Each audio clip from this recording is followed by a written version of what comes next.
विधान परिषद निवडणुकीसाठी महायुतीचे उमेदवार रवींद्र फाटक यांनी आज ठाणे जिल्हाधिकारी कार्यालयात जाऊन आपला उमेदवारी अर्ज दाखल केला आहे।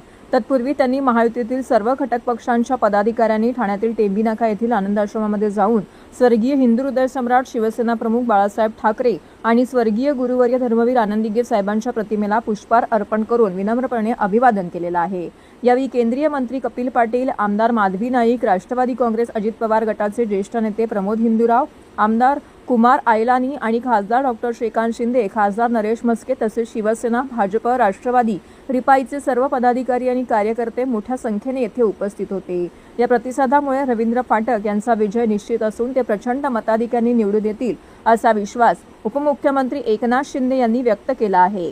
उमेदवारी अर्ज दाखल केल्यानंतर प्रसारमाध्यमांशी संवाद साधताना शिंदे म्हणाले की संबंधित मतदारसंघामध्ये महायुतीचे प्राबल्य असून बहुमतही महायुतीकडे आहे, त्यामुळे ही निवडणूक महायुती मोठ्या मताधिक्याने जिंकेल असा विश्वास त्यांनी व्यक्त केला आहे। लोकशाहीमध्ये प्रत्येकाला निवडणूक लढवण्याचा अधिकार असल्याचे सांगत त्यांनी महाविकास आघाडीच्या उमेदवारांवरही भाष्य केलंय।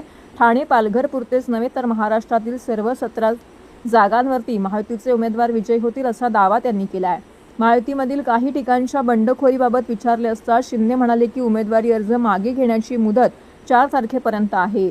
महायुतीचे सर्व पदाधिकारी एकत्र बसून याबाबत योग्य निर्णय घेतील। ज्यांनी उमेदवारी अर्ज भरले असतील ते माघार घेतील असा विश्वास देखील त्यांनी व्यक्त केला आहे। दरम्यान विधान परिषदेचे विरोधी पक्षनेते अंबादास दानवे यांनी दोन्ही शिवसेना एकत्र येण्याबाबत केलेल्या वक्तव्यावरती प्रतिक्रिया देताना शिंदे म्हणाले की आम्ही हिंदू हृदय सम्राट बाळासाहेब ठाकरे यांच्या विचारांवर पुढे चालतो आहोत। महाराष्ट्रातील सर्वसामान्यांच्या मनातील सरकार आम्ही स्थापन केलं आहे।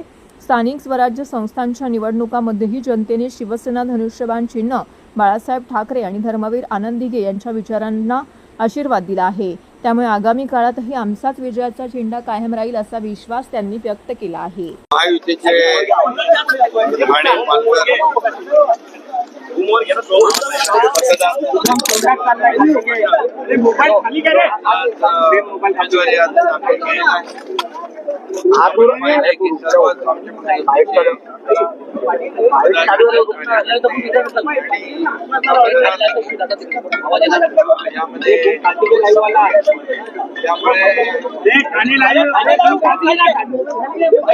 विजय पक्का आहे आणि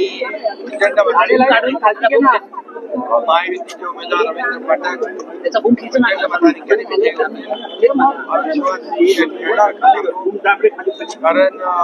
कारण पाहिलं तर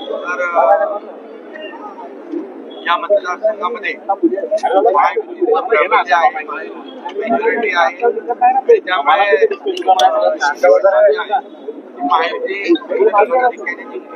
लोकशाहीमध्ये प्रत्येकाला निवडणूक लढवण्याचा अधिकार आहे। त्याप्रमाणे या ठिकाणी आम्ही महायुतीची निवडणूक लढवतोय। तसे महाविकास आघाडीचे उमेदवार मी आपल्याला सांगतो, फक्त ठाणे पालघरच नाही तर महाराष्ट्रामध्ये ज्या 17 जागा आहेत या 17च्या 17 जागांमध्ये महायुतीचं प्राबल्य आहे, महायुती विजय। सर्वप्रथम मी महाराष्ट्राचे उपमुख्यमंत्री आणि आपले शिवसेनेचे मुख्य नेते सन्माननीय शिंदे साहेब, त्याचबरोबर महाराष्ट्राचे मुख्यमंत्री सन्माननीय देवेंद्र फडणवीस साहेब, त्याचबरोबर उपमुख्यमंत्री आमच्या पवार मॅडम आणि महायुतीचे ठाणे आणि पालघरचे सर्वच खासदार, आमदार, नेते आणि सर्व माझे मतदार नगरसेवक यांचं मनापासून मी अभिनंदन करतो की मला दुसऱ्यांदा संधी त्याने दिली आणि संधी दिल्यानंतर मी पक्षाच्या माध्यमातून मला वाटतं हे इलेक्शन कोविडच्या माध्यमातून 4 वर्ष होऊ न शकल्यामुळे हे इलेक्शन लेट होतं आणि त्या माध्यमातून नगरपालिका, महानगरपालिका लागल्यानंतर इलेक्शन लागलं आणि लागल्यानंतर पक्षाने मला संधी दिल्याबरोबर सर्वप्रथम मी शिंदे साहेबांचं मनापासून धन्यवाद। मला वाटतं महाराष्ट्रामध्ये महायुतीच्या माध्यमातून 17 सीट लढल्या जात आहेत। मला वाटतं प्रत्येक सीटवरती महायुतीचे नेते तिथे लक्ष ठेवून आहेत आणि त्या माध्यमातून 17च्या 17 सीट या महायुतीच्या जिंकतील असा सन्माननीय उपमुख्यमंत्री एकनाथ शिंदे साहेबांनी जाहीर केला। नाही, मला बघा, सन्माननीय पक्षाचे नेते, आमचे मुख्य नेते सन्माननीय शिंदे साहेब आणि पक्षावरती माझा पूर्ण विश्वास होता, त्याच्यामध्ये मला नाराजीचा प्रश्न